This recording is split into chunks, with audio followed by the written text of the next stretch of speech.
MDH की हल्दी मिर्ची धनिया करे कमाल। ये रंग दे, ये खुशबू दे, ये तीखा, ये कम पड़े। क्या निराला MDH मसाला।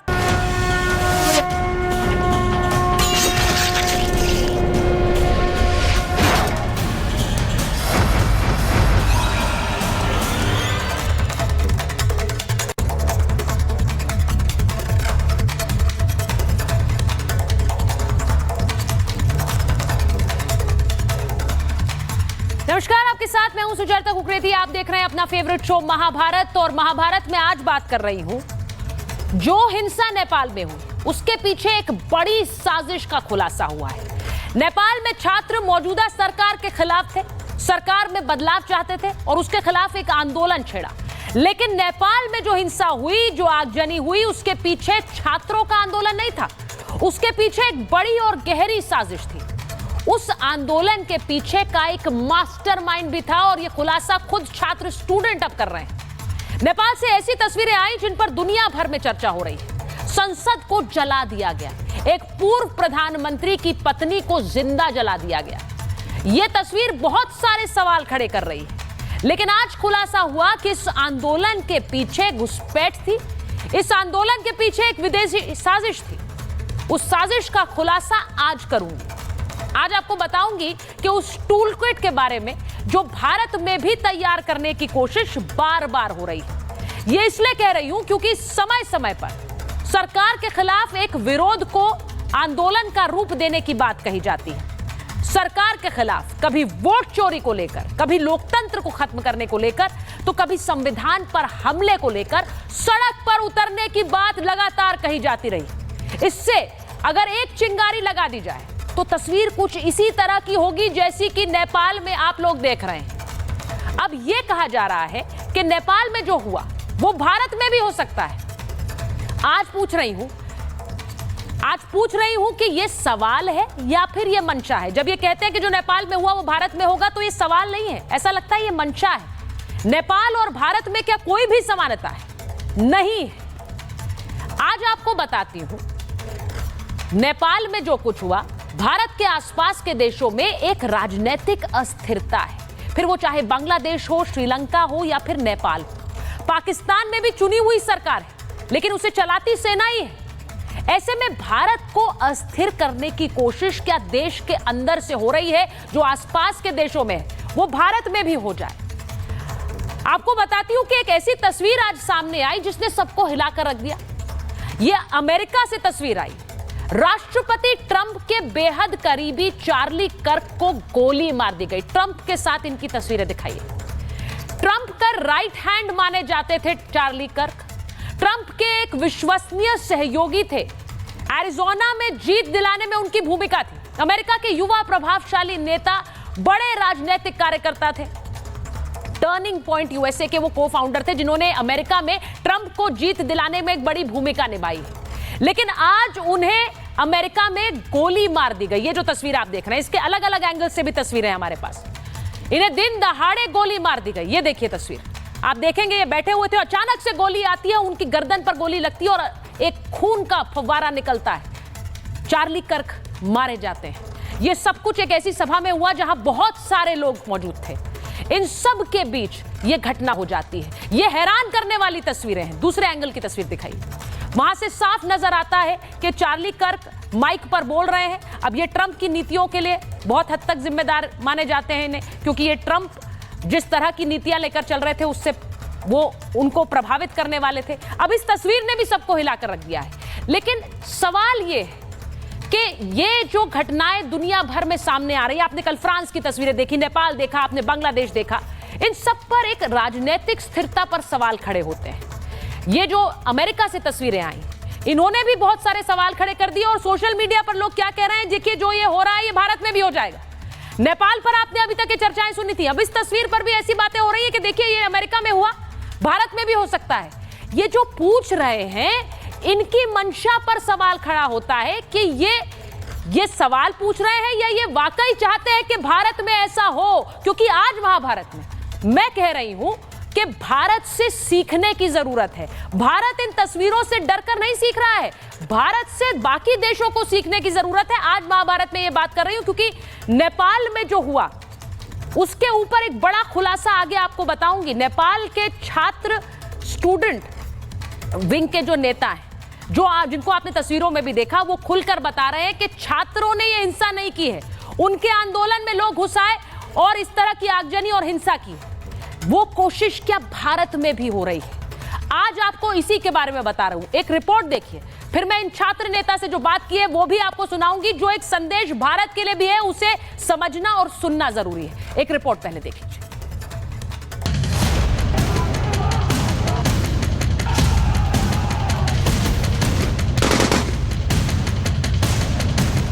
नेपाल से नहीं, दुनिया को भारत से सीखना चाहिए। श्रीलंका, बांग्लादेश, पाकिस्तान या फिर नेपाल, सब जगह सेना चलाती है सरकार। भारत के चारों ओर गोली बंदूक की सरकार। तभी तो कह रहे हैं दुनिया को भारत से सीखना चाहिए। आज अमेरिका से आई तस्वीरों ने सबको हैरान कर दिया। ये चार्ली कर्क है, अमेरिका के राष्ट्रपति ट्रंप के बेहद करीबी। ट्रंप के भरोसेमंद चार्ली कर्क पर शूटर ने गोली बरसाई। Counting or not counting gang violence? Great.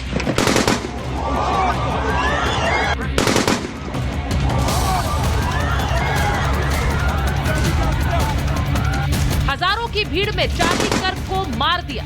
हत्या की एक बड़ी वजह अश्वेतों से नफरत बताई जा रही है। अब इन तस्वीरों को देखिए। इकोनॉमिक पॉलिसी से लोगों में नाराजगी के कारण फ्रांस जल उठा है। फ्रांस की सड़कों पर भयानक हिंसा हुई। सैकड़ों लोग राष्ट्रपति मैक्रों के विरोध में उतर आए।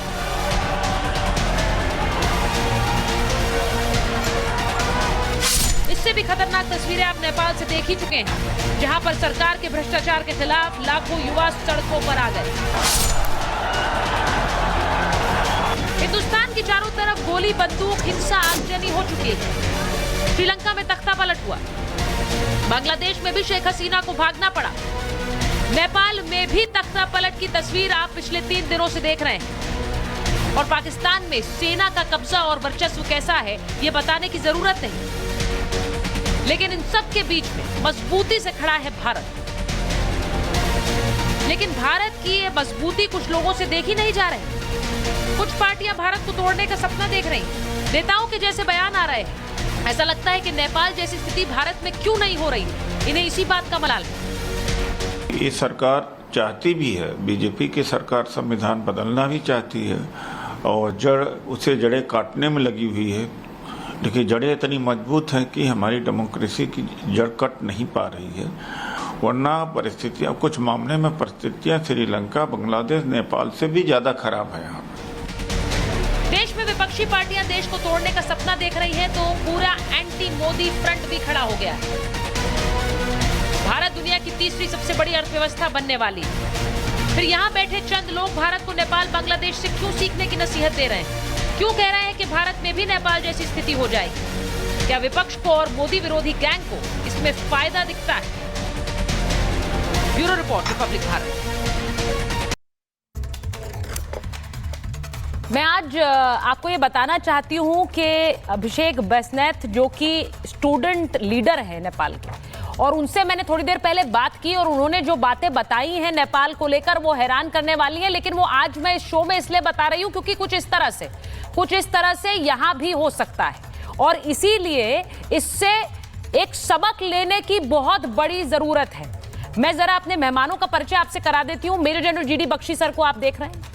प्रोफेसर संगीत रागी हैं, आरएसएस विचारक हैं, दिल्ली यूनिवर्सिटी में प्रोफेसर हैं। वरिष्ठ पत्रकार हर्षवर्धन त्रिपाठी जी जुड़ गए हैं हमारे साथ समाजवादी पार्टी के प्रवक्ता फराज किदवई साहब हैं। विवेक श्रीवास्तव हैं, राजनीतिक विश्लेषक हैं, आप उन्हें जानते हैं। डॉक्टर सनी धीमान हैं, पॉलिटिकल एनालिस्ट हैं, हमारे साथ जुड़ रहे हैं। बहुत स्वागत आप सभी का। मैं एक बार जरा जल्दी से सुनाना चाहती हूं कि जिस नेपाल के स्टूडेंट लीडर से मैंने बात की है, मेजर जनरल आप भी सुनिए, आप हर्षवर्धन जी, संगीत रागी सर, सब लोग सुनिए, विवेक जी, फराज जी, ये क्या कह रहे हैं। और जरा इसको सुनने के बाद मैं अपनी डिबेट की शुरुआत करना चाहती हूं, क्योंकि इन्होंने नेपाल की उस हिंसा के बारे में क्या बताया, जरा चलाइए एक बार। आशुतोष, आपका बहुत स्वागत है। आपके चेहरे पर मैं अभी भी चोट देख सकती हूँ। आपकी तस्वीरें नेपाल प्रोटेस्ट की बहुत वायरल हुई हैं। लेकिन मैं सवाल आपसे सबसे पहले यही पूछूंगी कि क्या ये छात्रों का प्रोटेस्ट था? Was this a student protest? Ashutosh, You mean, was this a student protest? were the students behind this protest that happened in Nepal? Students were a part of it for sure. Like, it was done by Gen Zs. Obviously, like, Gen Zs are under 28, so most of them are definitely students. Yes, it was done by a group of students, we would say, yeah. Why I ask this is, Ashutosh, मैं ये इसलिए पूछ रही हूँ क्योंकि जिस तरह की हिंसा नेपाल में देखी गई उससे लोग बहुत हैरान हैं। आपका जो पार्लियामेंट है, संसद है, उसे जला दिया।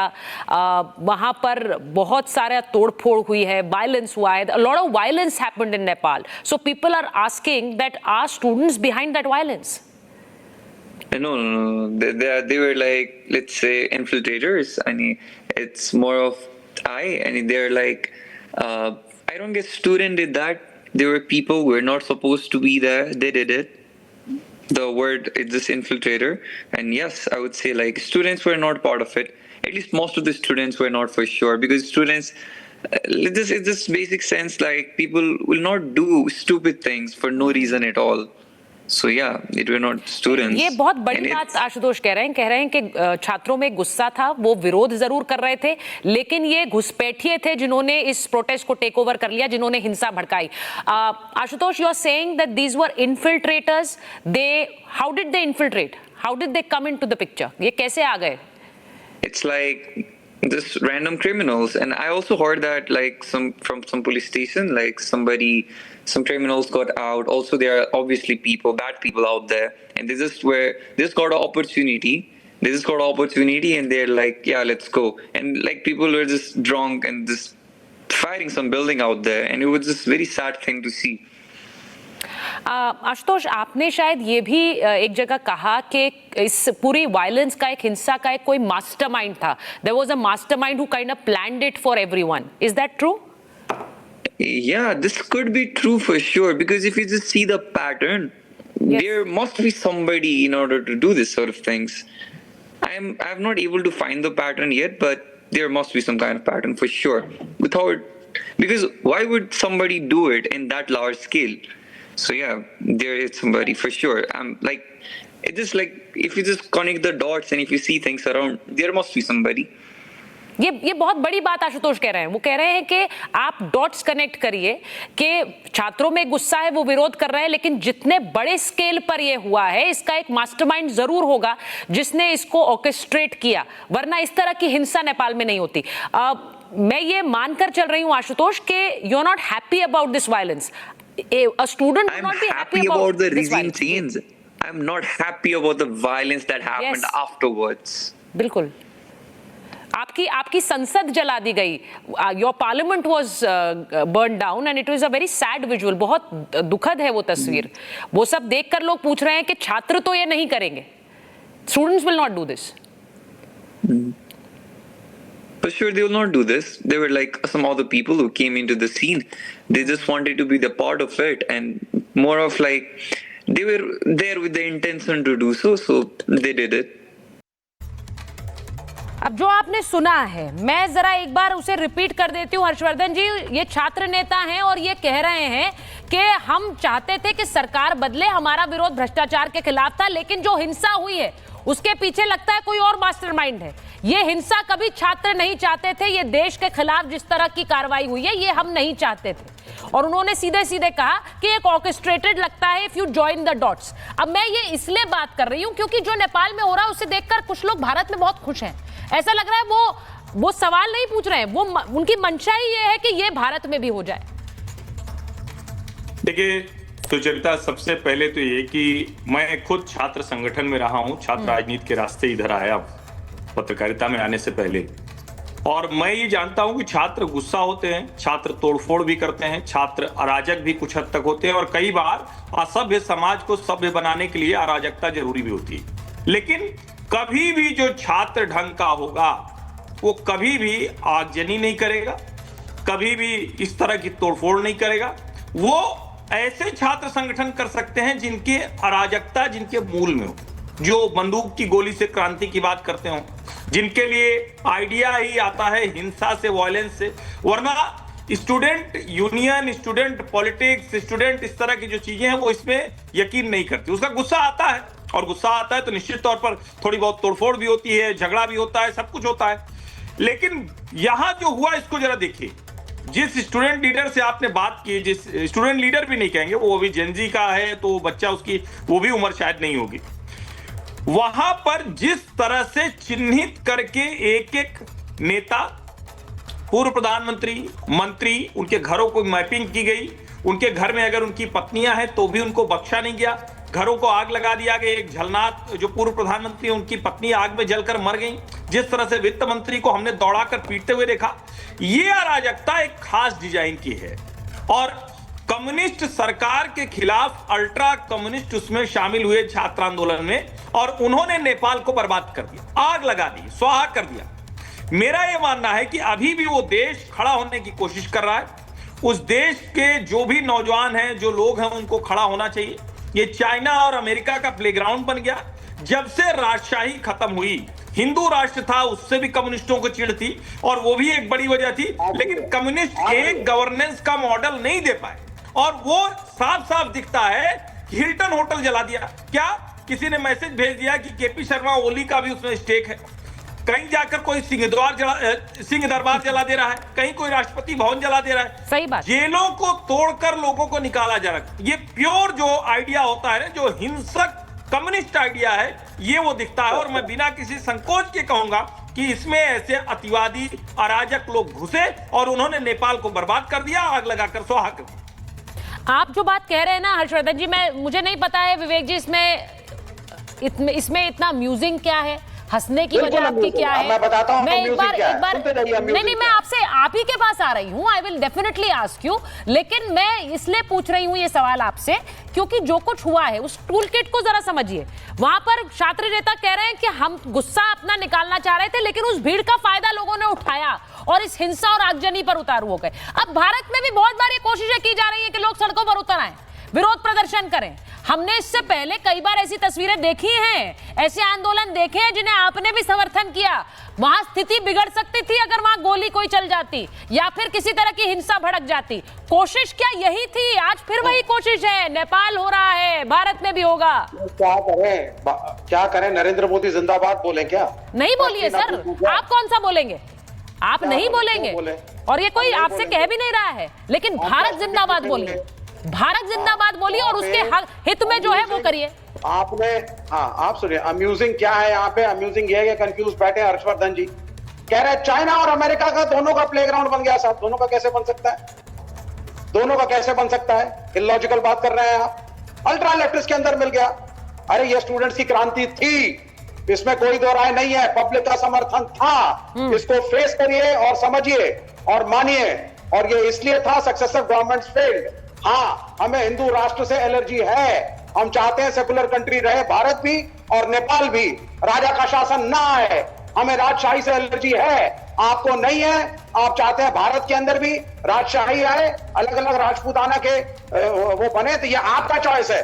पहली चीज, मंडल कमीशन का एजिटेशन यहां भी हुआ था, प्रो मंडल भी हुआ था, एंटी मंडल भी हुआ था, फॉरवर्ड वर्सेस बैकवर्ड यहां भी हुआ था, ट्रेनें यहां भी चलाई गई थी।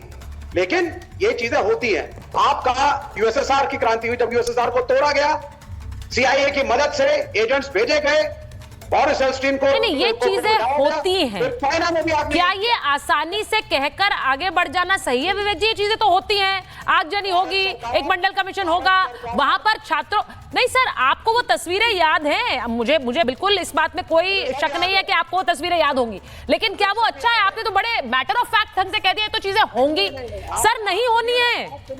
आप तो एक नेता हैं, राजनेता भी हैं, आपको तो ये कहना चाहिए तस्वीरें नहीं होनी चाहिए भारत में।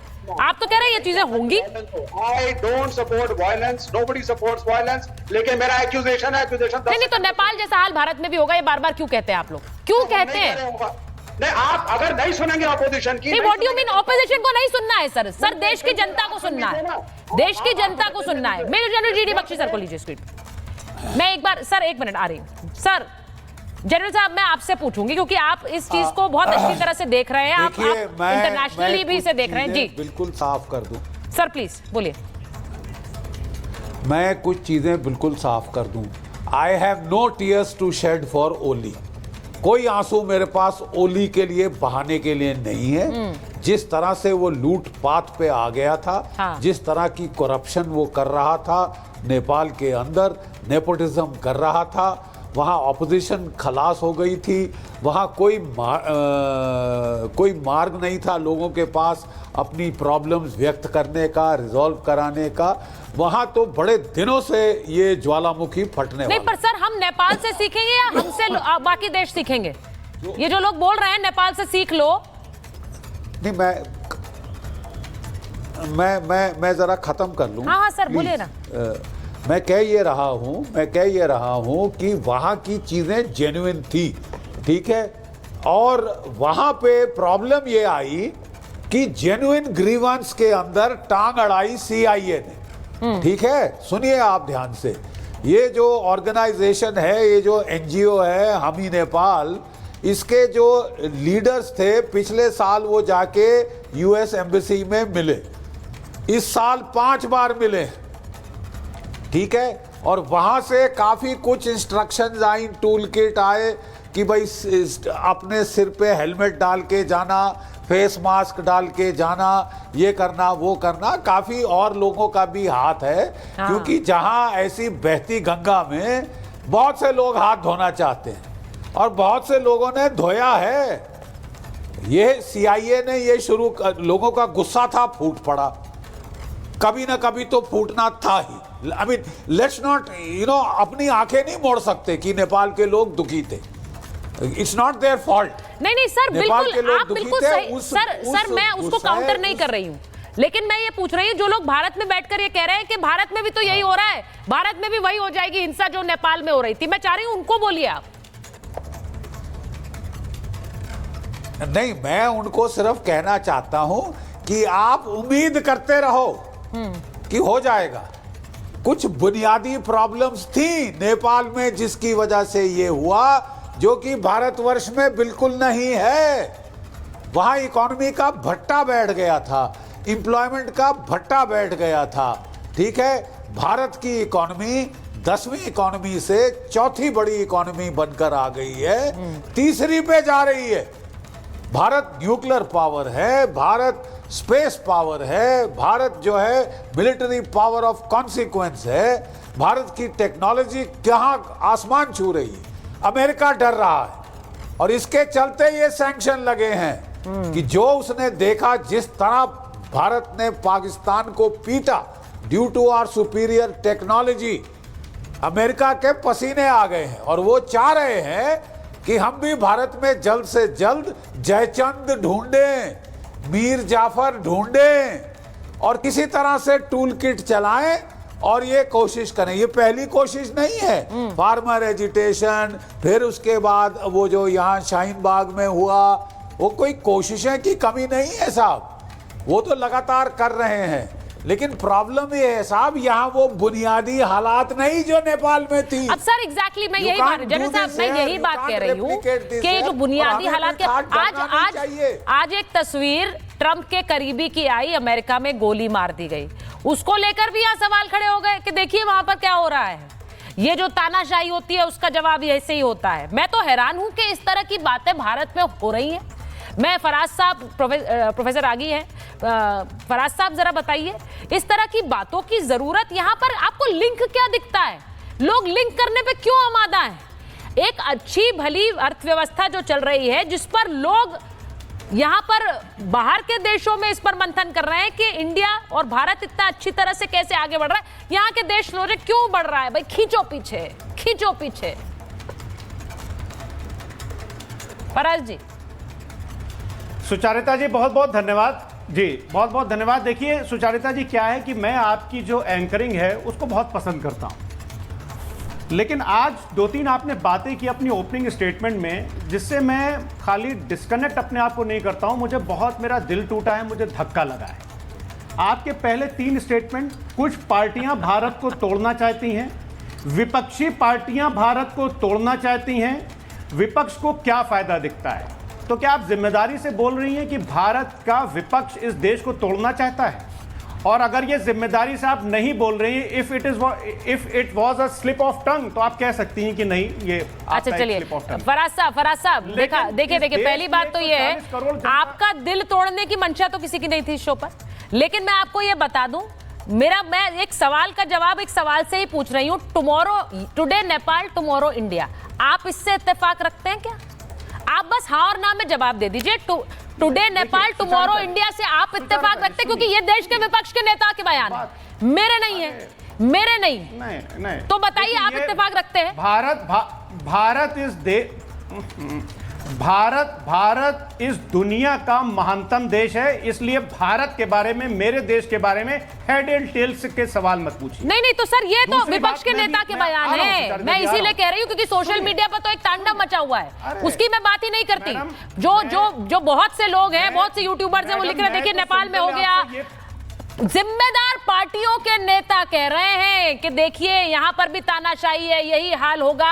आप इससे इत्तेफाक रखते हैं? आप चाहते हैं आपके देश में ऐसा हो? आप चाहेंगे आपके देश में ऐसा हो? अब आप सही आई, अब आप सही जगह पे आई, क्योंकि सर मैं तो सही जगह पर ही खड़ी थी। स्टेटमेंट में इस देश के, आपकी नजर शायद सर थोड़ी कमजोर हो गई। सुचरिता जी सुनिए तो, नहीं मेरी नजर बिल्कुल सही है और मेरे कान भी बिल्कुल सही हैं। आपने अपने ओपनिंग स्टेटमेंट में इस देश के लगभग 50 अपनी बात रखिए, प्रोफेसर आगे किया था जिन्होंने इस देश के विपक्ष को वोट दिया था। अब सुनिए, अब सुनिए अब पूरी बात तो होने दीजिए सुचारिता जी। हाँ बोले। मेजर जीडी बख्शी साहब और हर्षवर्धन जी की मैं एक बात का जवाब जरूर दूंगा। जीडी बख्शी साहब की मैं बहुत सम्मान करता हूं, लेकिन उससे पहले हर्षवर्धन जी की बात का जवाब दे दूं। हर्षवर्धन जी ने कहा, आप रिवाइंड करके देख लीजिएगा, कि छात्र जो होते हैं वो अराजक होते हैं। तो अखिल भारतीय विद्यार्थी परिषद के छात्रों को गुंडा ओम प्रकाश राजभर कह सकते हैं, जो कि भारतीय जनता पार्टी की सरकार के पार्टनर हैं, समाजवादी पार्टी और विपक्ष नहीं कह सकती। छात्रों को अराजक हर्षवर्धन जी कह सकते हैं, ना तो मैं बोल सकता हूं और ना हमारे विवेक भाई बोल सकते हैं। मेजर जीडी बख्शी साहब की मैं एक बात का जवाब देना चाहता हूं। जीडी बख्शी साहब, मैंने माना, मैं आपसे पहले मैं ये मानता हूं कि ये देश इस दुनिया का महान देश है, सबसे महान देश है। और आप जो बोल रहे हैं कि India is the fastest growing economy, yes, लेकिन जो यूथ अनएम्प्लॉयमेंट रेट नेपाल में है लगभग वही भारत में भी है बख्शी साहब। और मैं आपको बताऊं, state of India working report 2023 के हिसाब से इस देश के आपको एक बात बताती हूं फराज साहब, 3% ऑफ द नहीं मैं भी आपको एक बात बताती हूं। हर्षवर्धन जी आपको जवाब देना चाह रहे हैं, लेकिन मैं सुनिए मेरी बात। जो मैंने आपसे सवाल पूछा ना, नेपाल टुडे टुमारो इंडिया, ये आप ही की पार्टी के नेता हैं सर, आईपी सिंह। तो मुझे ये बता दीजिए, मैं फिर आपसे पूछ लेती हूं, आप ही की पार्टी के नेता ऐसे बयान देते हैं तो बच नहीं सकते सर आप, ये कहकर कि इस देश के जिम्मेदारी तो हर किसी की है, मेरी भी है, हर्षवर्धन जी की भी है, आपकी भी है। आपकी पार्टी के नेता इस तरह के बयान देंगे और तस्वीरें डालेंगे और कहेंगे भारत में भी, किसी भी देश में ये हो सकता है। ऐसा लग रहा है जाप कर रहे हैं कि कब हो।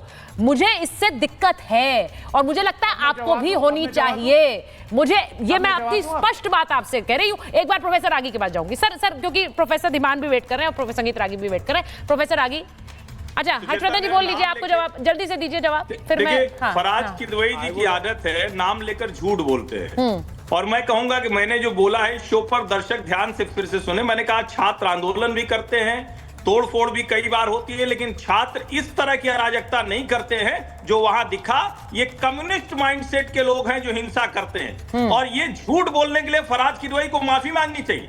ये मेरे बयान को गलत तरीके से तोड़ मरोड़ कर प्रस्तुत कर रहे हैं। और मैंने ये भी कहा कि कई बार जब समाज असभ्य हो जाता है तो थोड़ी बहुत अराजकता उन्हें सभ्य करने के लिए जरूरी होती है, लेकिन ये जो अराजकता, ये जो हिंसा है, ये छात्र कभी नहीं करता और एबीवीपी तो कभी नहीं करता। ये कम्युनिस्ट संगठन करते हैं। नहीं सर, संगठनों की आदत होती है हिंसा की। ये गोली को क्रांति जो है इनके लिए बंदूक की गोली से निकलती है, कम्युनिस्टों का ये आइडिया होता है। ये साफ सुनिए पहले। हर्षवर्धन जी सिर्फ आपको नहीं, मुझे भी मिसकोट किया है। मैंने अपने ओपनिंग वक्तव्य में वो बात नहीं कही जो इन्होंने कहा। तो मैं चाहूंगी ये शो अपलोड होगा, उसके बाद आप उसको सुने मैंने क्या कहा है। ठीक है ना फराज जी, स्पेशली आपके लिए कह रही हूँ, प्लीज उसे सुनिएगा। और अगर मैंने कहा हो कि देश की विपक्ष, देश का विपक्ष देश के खिलाफ है, जो बात आपने मुझे कोट किया, तो प्लीज मैं पहले से ही माफी मांग लेती हूँ, क्योंकि मुझे पता है मैंने ऐसा कुछ नहीं किया। लेकिन मिसकोट करना सर शो के अंदर, ये बहुत गलत है, बहुत ही गलत है। एक मिनट, अब मैं प्रोफेसर रागी के पास जा रही हूँ। प्रोफेसर रागी, मैं आपसे पूछती हूँ सर, आप पूरी डिबेट सुन रहे हैं। मैंने अभी छात्र विंग के जिस नेता से बात की सर, उन्होंने खुद कर कहा कि एक घुसपैठ थी, एक मास्टरमाइंड था, मौके का फायदा उठाया गया। मेरी चिंता यह है कि इस देश ने एक शाहीन बाग देखा है, हमने एक किसान आंदोलन भी देखा है, उसमें किस तरह अगर वहां से कोई मैं ये बात कहती हूँ कि अगर किसी तरह की कोई गोली पुलिस की तरफ से चल जाती या किसी तरह की कोई हिंसा भड़क जाती तो फिर स्थिति क्या हो सकती थी। वो कोशिश बार बार भारत में होती है।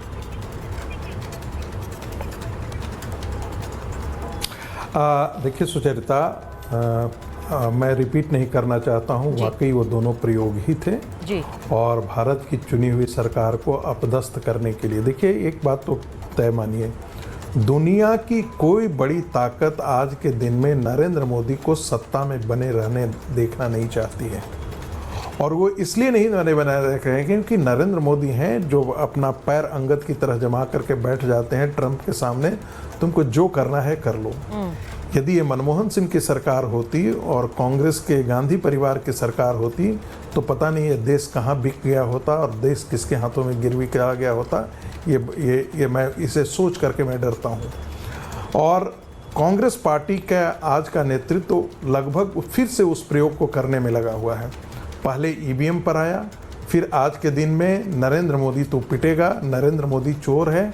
ये पूरी सिस्टम को इलेजिटिमाइट करने का ही एक चीज़ है कि ये चुनी हुई सरकार गलत है। और इसीलिए आपने देखा होगा कि नरेंद्र मोदी सरकार के खिलाफ राहुल गांधी बाहर जाकर कहते हैं आप भारत की डेमोक्रेसी में इंटरवीन क्यों नहीं करते हैं। बहुत अच्छा हुआ नेपाल में 2007 में परिवर्तन हुआ और परिवर्तन करने वालों में गांधी परिवार की भी बड़ी भूमिका थी, उस समय के प्रधानमंत्री की भी भूमिका थी, क्योंकि वो वामपंथियों के साथ भारत में सत्ता में थे। और वहाँ जो चुन करके आई सरकार वो सेकुलर डेमोक्रेसी है, क्योंकि उसमें चर्च भी शामिल था, अमेरिका भी शामिल था, क्रिश्चियन कंट्रीज उसमें शामिल थे, वामपंथी उसमें शामिल थे। नतीजा क्या निकला है कि वहाँ पहले 500 के आसपास, पहले तो 22 ही हुआ करते थे, 2007 में आप देखेंगे कैसे अनऑफिशियल कहा जाता है कि 22,000 चर्च कुकर मुत्ते की तरह आ गए हैं। जो वहाँ के चर्च का अपना सर्वे है उसमें 8,000 के आसपास चर्च आ गए हैं, वो भी कुकर मुत्ते ही हम कहेंगे कि वो फैल गए हैं। मदरसे 6,000 के आसपास खड़े हो गए हैं और जो भारत के बॉर्डर के एलोंग खड़े हो गए हैं। वहाँ पर 1 मिलियन, ये तो जनसंख्या के आंकड़े हैं उसके, ऐसे कहा जाता है कि कोई 22-23 लाख हिंदू कन्वर्ट हो चुके हैं 2 करोड़ 97 लाख की आबादी में। तो जो शुरू में बात कही जा रही थी कि अमेरिका और चाइना का ये प्लेग्राउंड है, उसको जो हंसी भी उड़ा रहे हैं वो थोड़ा इसकी गंभीरता को ले लें तो ज़्यादा बेहतर होगा। और वहाँ पर आंदोलन 3 तरह के चल रहे थे।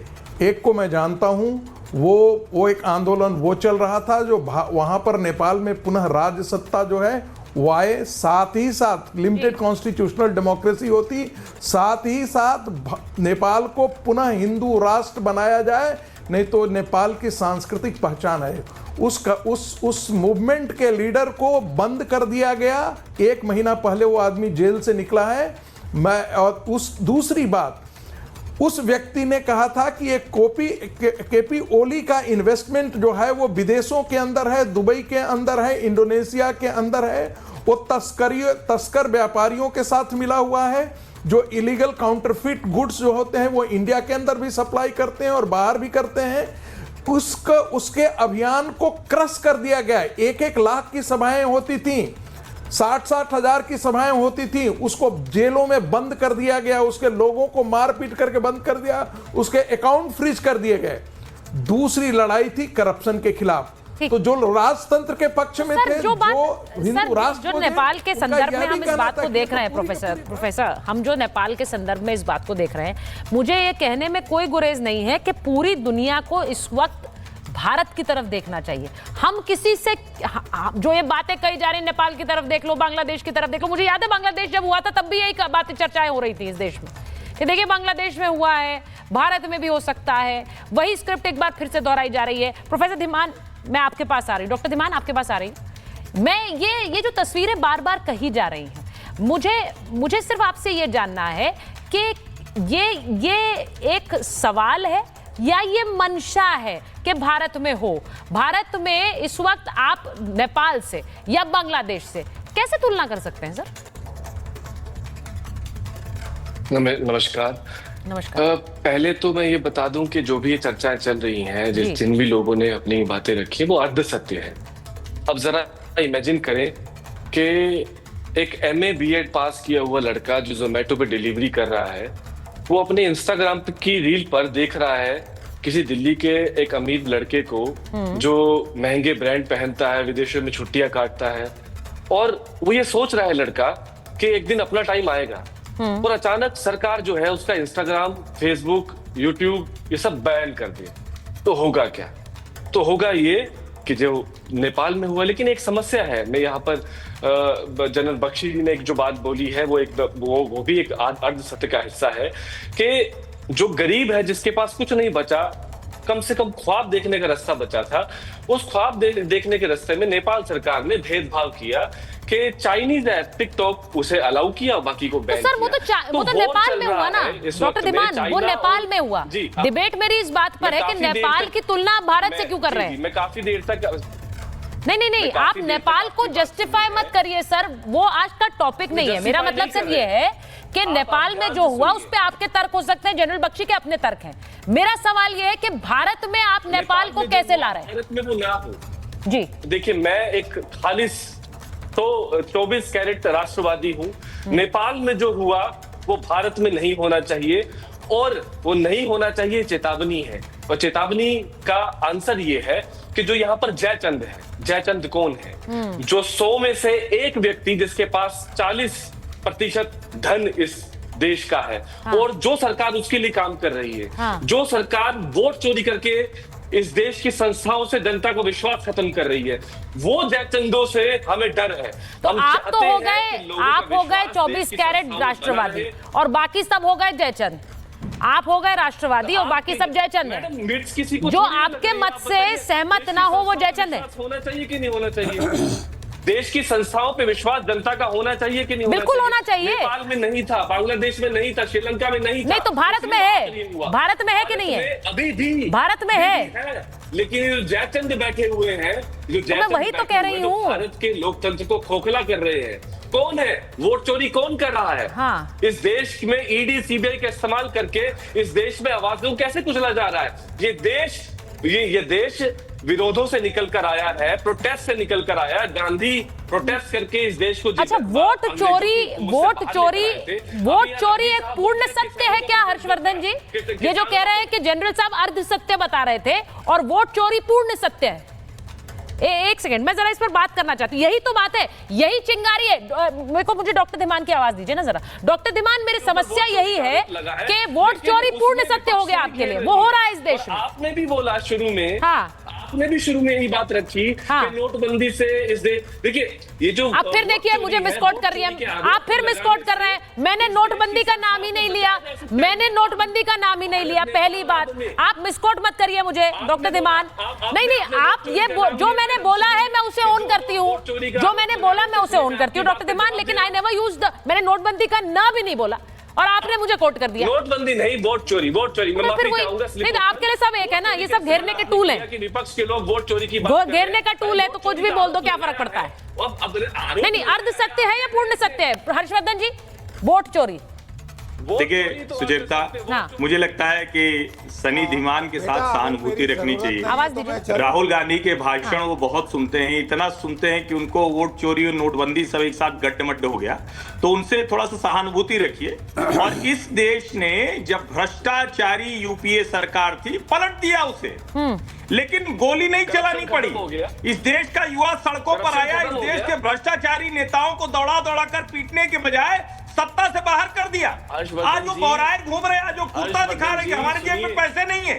और इसीलिए इस देश के जो सही मायने में देश को तोड़ना चाहते हैं, जो कालनेमी हैं, जो अपने आप को राष्ट्रवादी कह के असली जयचंद है, असली गद्दार है देश के, वो ये ड्रामा करते हैं कि वोट चोरी हो गई, वो ये ड्रामा करते हैं कि देश में गड़बड़ हो गया।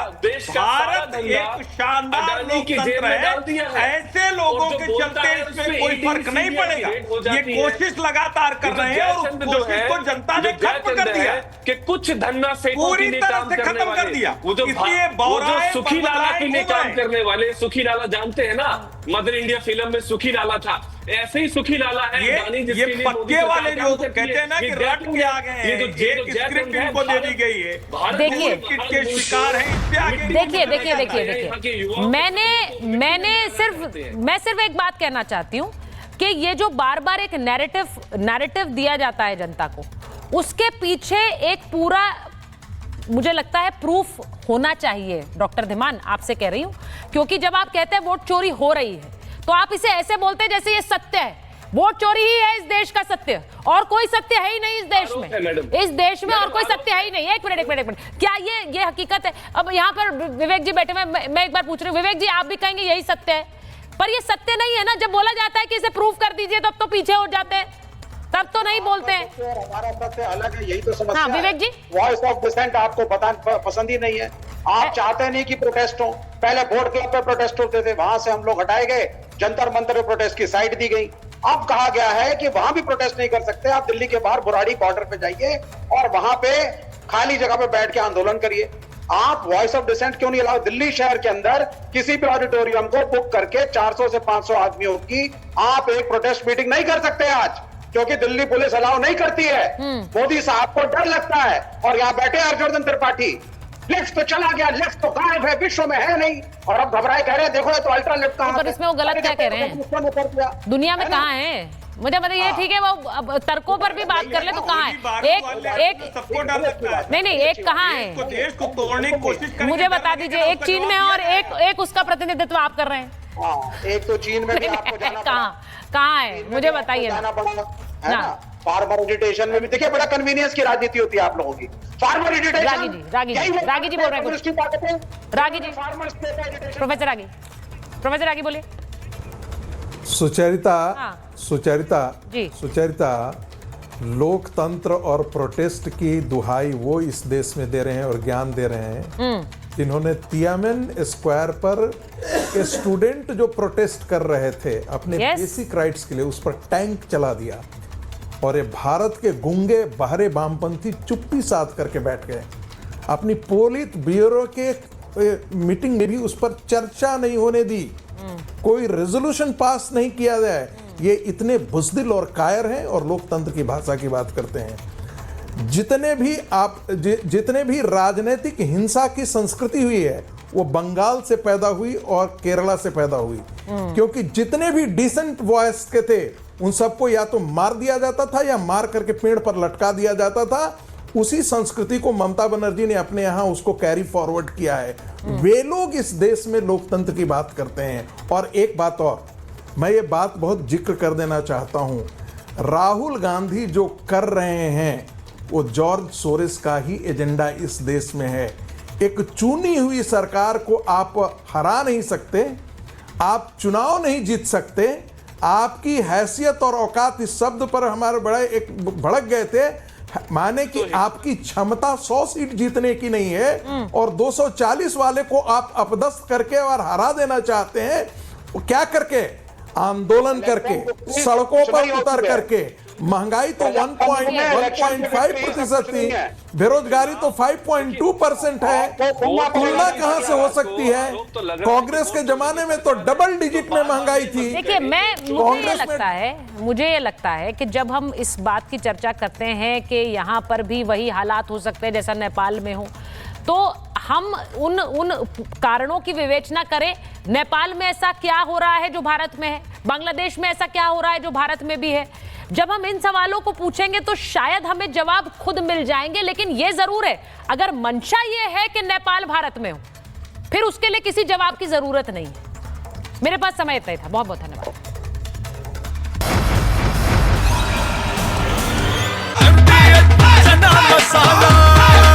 अब छोलिया हो या लोबिया, सफेद चने या काले चने, सब कुछ मजेदार बने।